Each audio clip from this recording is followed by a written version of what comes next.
स्वागतम रसिक हो, या आपल्या मुंबई नगरीमध्ये प्रत्येक जण आपलं पोट भरण्यासाठी येत असतो आणि या मुंबई नगरीमध्ये असंख्य असे गणपती बाप्पा निघालेले असतात. चिंतामणी असो किंवा लालबागचा राजा, प्रसिद्ध गणपती असतात लालबागचा राजा, बरोबर की नाही?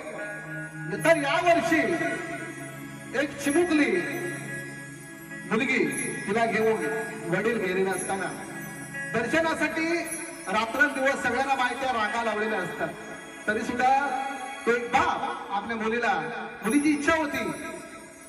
दरवर्षी बाप जातोय बाप्पाच्या दर्शनाला आणि ते मुलीला घेऊन गेलेला आहे.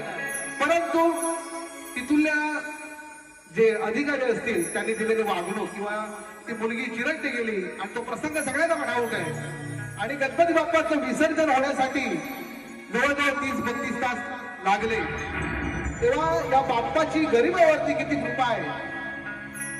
श्रीमंती आणि गरिबी या आता कुठंतरी तफावत याची जाणवलेली आहे यावर्षी. तेव्हा त्या अनुषंगाने बुवा या ठिकाणी गीत घेतोय. जरा बाहेर या आणि लक्ष द्या, काय म्हणायचंय मला बघा.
कब तक याद करूं मैं उसको, कब तक अश्क बहाऊं, यारो रब से दुआ करो मैं उसको भूल जाऊं.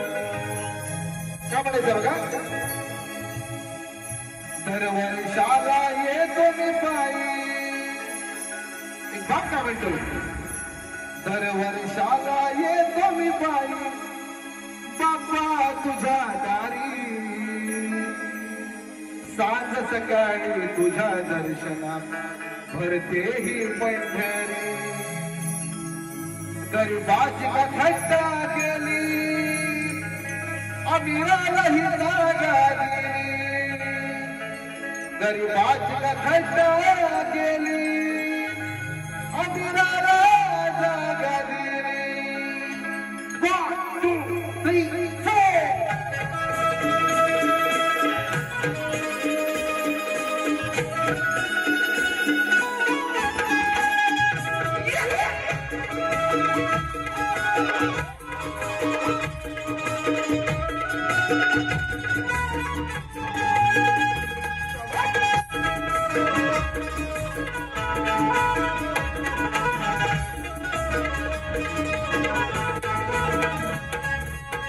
वर्षाला येतो मी पायी बाप्पा तुझ्या दारी.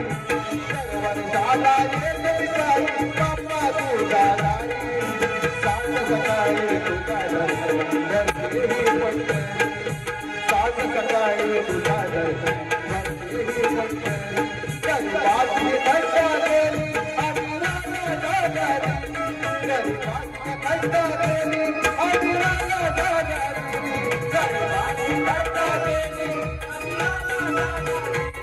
गरिबाची थट्टा केली गरिबाची थट्टा केली अमीराला जागा दिली.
गणपती बाप्पा लालबागचा राजा विसर्जनासाठी 30-32 तास थांबला आपल्या गरीबासाठी. म्हणून काय म्हणतो बघा.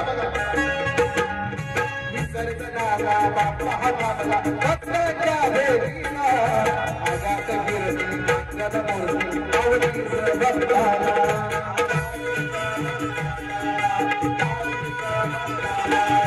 पुढच्या वर्षी गणपती राजा लंगर आला घरी. पुढच्या वर्षी हे गणराजा लंगर आला घरी. आले तुझ्या दर्शना वरती पंढरी गरबाची बैठा केली अविराला लगारी गरबाची बैठा केली अविराला लगारी